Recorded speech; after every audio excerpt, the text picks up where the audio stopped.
Você sabe aquelas placas que ficam embaixo do receptor, geralmente, que aviões grandes e jatos acabam utilizando com até grande frequência? Hoje eu vou explicar para vocês para que elas servem, qual é a função daquela placa. Eu sou o Marcelo Vieira e este é o canal Aeromodelismo. É assim.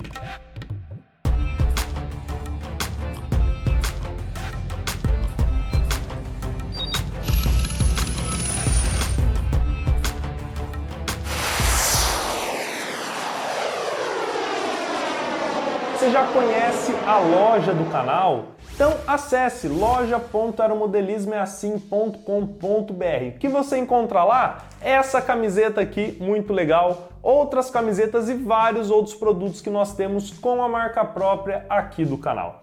Este vídeo aqui não é um vídeo de propaganda de nenhum produto.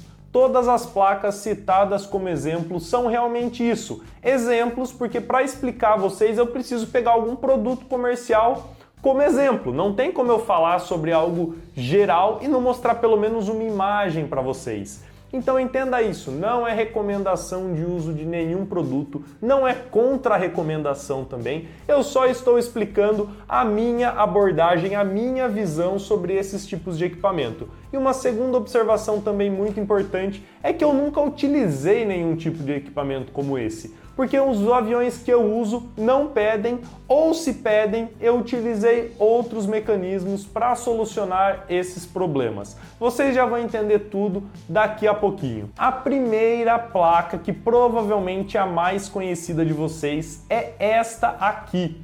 O Power Expander, fabricado pela Smartfly. Os modelos mais conhecidos são o EQ6 e EQ10. E este número representa o número de canais que essa placa pode controlar. Então ela foi lançada aí, foi muito forte por volta dos anos 2000, né? E vocês já vão entender por que era muito utilizado naquele período e hoje não se vê muito mais essas placas por aí. A título de curiosidade, até porque os preços variam e eu não consegui muitas informações sobre isso, mas uma placa dessa custa por volta de $200. Hoje em dia, por volta de R$1.000 com esse dólar a 5. Tá bem caro aí, principalmente para nós aeromodelistas que dependemos de peças diretamente importadas. Então este componente da Smartfly tem uma função que eu diria que é a principal. Quando você liga os servos nessa placa, você pega apenas o sinal do receptor. Ou seja, toda a corrente, toda a energia que os servos demandam, lembrem-se que eu estou falando de aviões grandes, servos aí de 20, 30 kg de torque que chegam a consumir 5 amperes cada um ou mais. Então imagine tudo isso passando por dentro do seu receptor. Esta placa simplesmente fornece um caminho externo para que a corrente passa e chegue na alimentação do servo. E é claro, ela também energiza o receptor, porém só a energia que o receptor demanda. Energiza o receptor, pega o sinal dela e manda para o servo. Isso, simplesmente isso feito, seria muito fácil fazer com qualquer placa ou qualquer conexão elétrica, tá? Não precisa de uma placa dessa simplesmente para direcionar a corrente dos servos por fora do receptor. Se você fizer um fio ali, uma extensão um pouco diferente, com um conector para o sinal e um conector para alimentação, já resolve o seu problema, tá? Esse é um dos benefícios que essa placa oferece, mas não é apenas esse. Uma outra coisa é que ela diminui o número de canais solicitados pelo rádio. Então, por exemplo, eu não disse que essa placa é lá dos anos 2000, né, onde ela foi lançada e amplamente utilizada? Naquela época nós não tínhamos rádios com mais de 9 canais. Então você tinha uma limitação muito grande do ponto de vista de rádio. Então, por exemplo, se você ia montar um avião 42%, você tem ideia do que é um avião 42%? É um avião acrobático com 3,10 metros, 3 metros de envergadura. Varia um pouquinho e motores na ordem de 150 a 222 cilindradas. São aviões bem grandes, utilizados geralmente em campeonato e para acrobacia de alto nível. Para montar um avião desse, você precisa de 3 servos para o aileron, para cada aileron. tá? Então são 3 servos na asa esquerda, 3 servos na asa direita. Só aí nós já temos 6 canais, se você fosse ligar em canais independentes. Muitos deles utilizam 2 servos para cada lado do profundor. Então são 2 mais 2, 4 servos no profundor somado aos da asa 10 servos, mais 2 ou mais servos para o leme. Hoje com servo de alto torque, né, servos aí de até 50 kg de força, com um servo ou com 2 no máximo você já resolve o problema do leme, do profundor, e alguns modelos até usam 2 servos no aileron, o que é o mais comum de se ver. Mas lembre que nós estamos falando do início dos anos 2000, né, até 2010 ali. Então nós tínhamos vários servos por asa. Então vai somando aí, deu 12 mais motor. Se você quiser, por exemplo, chave no afogador, qualquer outra coisa, ferrou, porque você só tinha um rádio de 9 canais. Como você resolve esse problema? Não tem como você ligar em Y. Qual que é o problema do Y? Você não tem um ajuste fino entre os servos, então um servo fica brigando ali milimetricamente com o outro e o que acontece? Queima. Aí queima um servo seu que custa 500, 700 reais. Legal, né? Não, não é nada legal. Para isso que existe esse tipo de equipamento. Então você pegava ali os servos do aileron, por exemplo, 3 servos de um lado da asa. Você ligava os 3, você fazia a sincronização na placa e dessa placa ia apenas um canal para o receptor. Então ia para o canal 1, por exemplo, do receptor, que é o aileron. Você fazia o mesmo na outra asa e conectava um servo. No profundor era diferente, você poderia pegar os 4 servos, por exemplo, fazer a sincronia dos 4 na placa e ligar todos eles como um canal no receptor. Ou sincroniza um lado, sincroniza o outro, liga com 2 canais e faz um pouquinho mais de mixagem. Então assim, você reduzia o número de canais solicitados pelo rádio, fazendo esse match, né, essa combinação dos servos diretamente na placa e não via programação de rádio.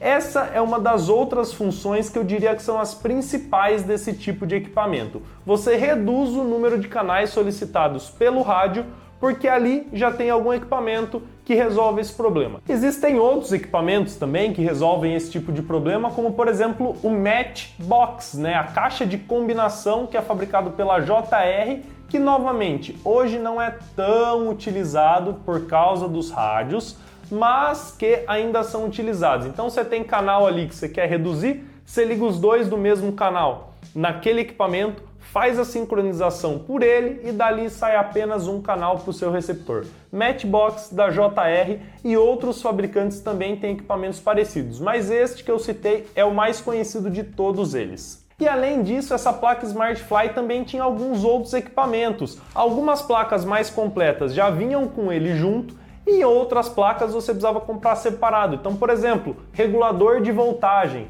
né, para você alimentar com 6 volts a partir de uma bateria de 7.4 lipo. Então ele fazia a conversão de 7.4 ou mais, né, que vai até 8.4, para 6 volts regulado, sempre 6 volts, para alimentar os seus servos.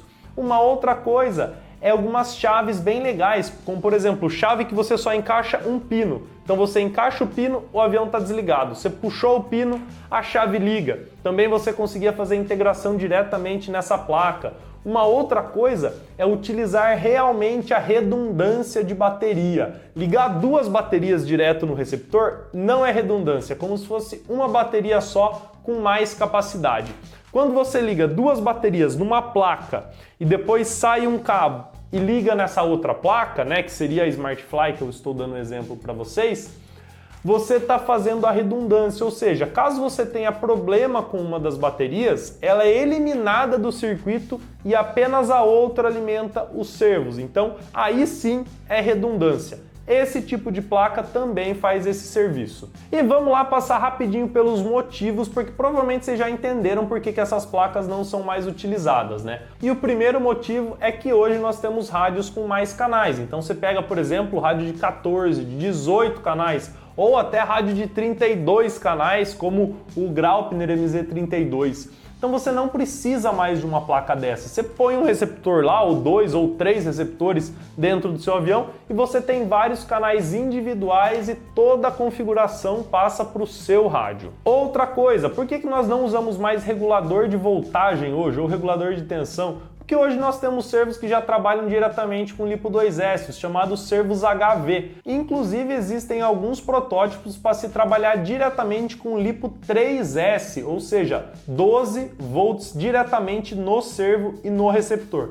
Mas isso ainda não é popular até a data de publicação deste vídeo.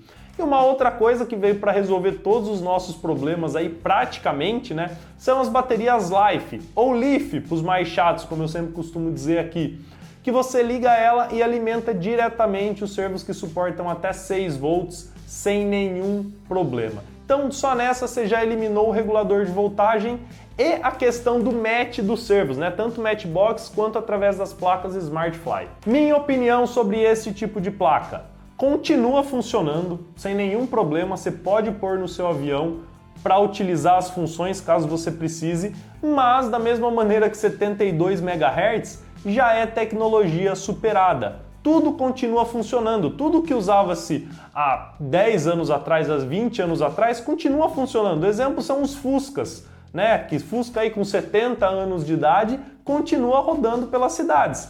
Mas talvez é o melhor a se ter hoje, caso você queira um carro para te levar do ponto A ao ponto B?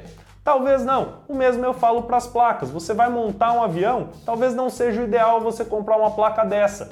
Mas se você vai comprar um avião que já está com essa placa, já está configurado, talvez não valha a pena você trocar e ter que comprar receptor, mudar o seu rádio. Então assim, hoje se eu fosse montar eu não utilizaria, mas para quem está funcionando, segue o jogo. O avião continua voando e a tecnologia continua funcionando. E o que nós temos de equivalente hoje, que eu vejo realmente dominando o mercado? Nós temos o PowerBox, fabricado pela PowerBox System. É uma coisa equivalente a essa placa SmartFly, porém é muito diferente, tá? Porque ela vem com várias outras funções, realmente é muito mais avançado e aí vocês vão entender por que essa placa é utilizada hoje e a SmartFly, até onde eu sei, parou no tempo e não lançou nenhuma inovação. Novamente, eu queria dizer aqui, eu não vou falar sobre nenhuma placa PowerBox específicas, eu simplesmente entrei no site da PowerBox e listei as funcionalidades que ela possui. Pode ser que eu fale sobre funcionalidade de uma e não sobre a funcionalidade de outra, pode ser que eu misture, então não leve isso como um tutorial, um review ou nada do tipo, é simplesmente informação para vocês. E começando com a primeira informação, esta placa é fabricada na Alemanha, por isso ela é cotada em euro. Só para falar, o euro é mais caro do que o dólar. E essas placas custam entre 200 euros, ou seja, R$ 1.200 mais ou menos, R$ 1.100, até 700 euros, os modelos mais completos. Sim, elas são bem caras. Mas, claro que com o preço acaba se acompanhando as funcionalidades. Então elas são mais caras, mas oferecem coisas bem legais. A primeira coisa que elas fazem é tudo que eu falei para EQ. Então tem regulador, tem suporte para chave, não chave de pino, mas chave com botão, que é da própria PowerBox. Tem o servo match, que é para você sincronizar dois servos. A energia passa por fora do receptor, porque você alimenta a placa e ela já alimenta os servos e depois manda através de um outro caminho a alimentação para o receptor. Então tudo que eu falei para as placas da SmartFly continuam valendo aqui. Então o que eu vou falar é só o diferencial dessas placas. E o primeiro delas é que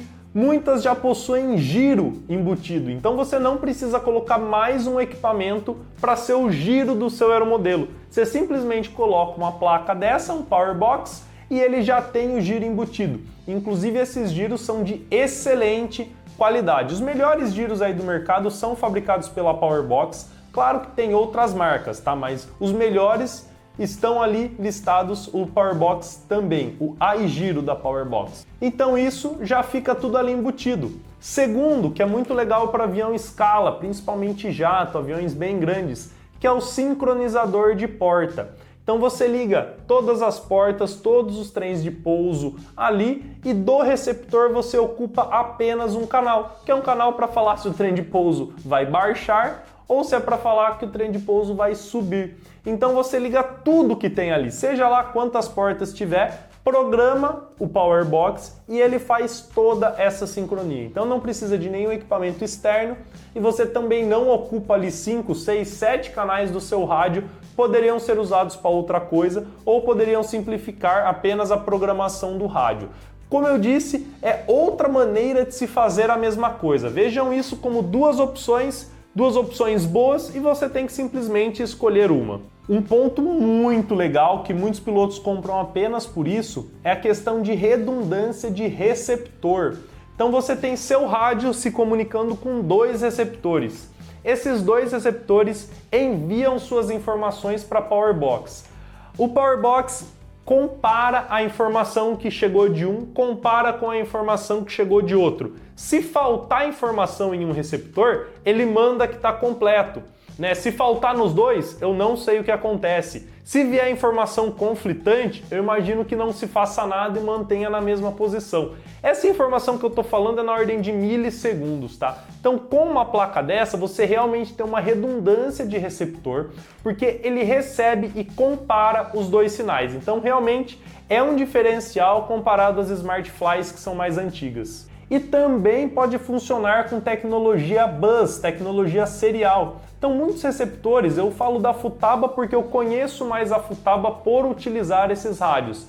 Tem receptores com apenas saída S-Bus. Então, são receptores ali com 3, 4 conectorzinhos minúsculos, mas que possuem ali 8 canais, por exemplo. Então você pega um receptor desse, liga apenas um cabinho nele, um cabinho na placa do Powerbox e toda a informação necessária já está passando por ali.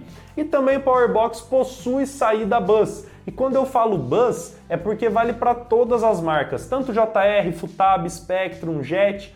Todo fabricante que possui essa tecnologia, fabricantes desse nível, quero dizer, esse nível de equipamento, tem o protocolo dentro da placa e conversa com o equipamento. E o principal, se o seu rádio for Powerbox, o rádio Core da Powerbox, tá? Estamos falando de equipamento top de linha, gente, é rádio bem caro mesmo.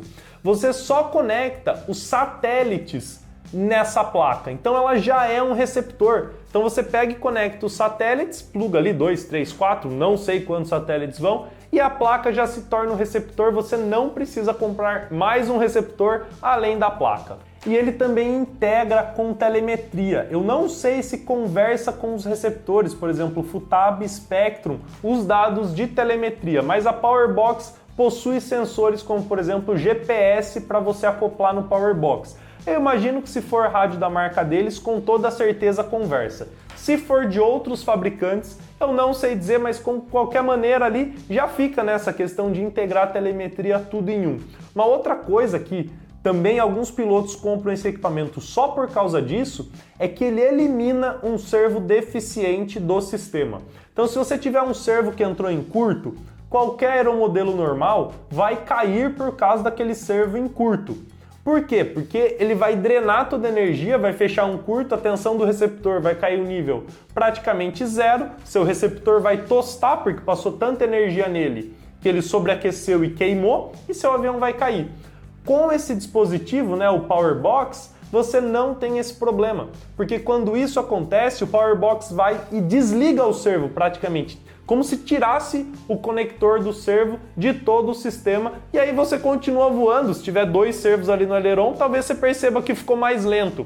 De outra maneira, você nem vai perceber, a não ser que tenha só um servo por superfície, E com toda certeza você vai perceber que parou de funcionar. Mas de qualquer maneira, é uma segunda chance para o seu avião. E além de fazer tudo isso, ele ainda monitora todos os servos, todos os dados de consumo e salva no Powerbox. Ou seja, tudo que outros rádios fazem, como por exemplo o Graupner já integrado no rádio, o Powerbox faz de maneira separada. Então, fazendo uma comparação, você pode ter tudo no seu rádio Graupner, é só um exemplo também, tá, gente? Tudo no seu rádio Graupner já integrado ali, ou você pode ter um rádio de outra marca que não possui isso, como um Futaba, o meu rádio, comprar um Powerbox e ele salvar os dados. além de que esses dados podem ser exibidos numa tela, que também é um outro acessório do PowerBox. Então vocês conseguem ver qual é o nível de diferença de funcionalidade que eu falei de um PowerBox por uma placa Power Expander que é praticamente de 20 anos atrás. É muita diferença e é por isso que essas placas continuam sendo usadas até hoje, porque oferecem tudo isso, que, por exemplo, para um jato escala, isso é muito bom, porque nós estamos falando nesse vídeo, pessoal, vou frisar novamente, né? Os equipamentos são caros porque os aviões são caros. São aviões, inclusive, que eu não tenho. Digamos assim, ordem de 50 mil reais, 20, 30, para mais, até mais de 100 mil reais. Então, uma placa dessa que custa 700 euros, comparado ao preço total do aeromodelo, não é muita coisa. Mas claro, se eu for comprar uma placa dessa para colocar no meu stick, vai ficar inviável, porque a placa vai custar mais do que o avião inteiro. Não faz sentido. Por isso que é placa para aviões avançados, aviões que demandam giro, que demandam muitos canais, que precisam de sincronização de porta, que você quer por telemetria, um receptor com S-Bus, ou até mesmo servos Bus, né? Falei S-Bus por causa de Futaba, mas é tecnologia Bus, X-Bus da JR, por exemplo.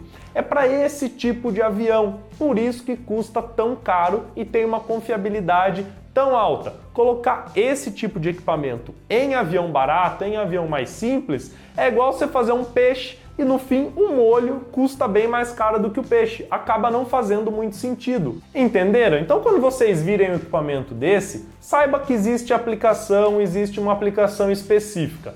Eu conheço pessoas que têm aviões avançados e não usam esse tipo de equipamento, e tenho pessoas também que não voam sem esse tipo de equipamento. Vai da filosofia de cada piloto, de cada proprietário de aeromodelo e de cada montador também. Eu não uso porque eu não tenho a menor necessidade de um equipamento desse. Se eu precisasse, com toda certeza, eu consideraria. Esse vídeo é um vídeo de curiosidade para que vocês entendam como esse equipamento funciona e eu realmente espero que vocês tenham gostado. E agora sim, quando você vê uma placa dessa dentro de um aeromodelo, você vai falar, nossa, essa placa tem isso, essa placa faz aquilo. Beleza? Essa é a intenção desse vídeo, que é um vídeo de um tema pedido há muito tempo também. Porque aeromodelismo é assim.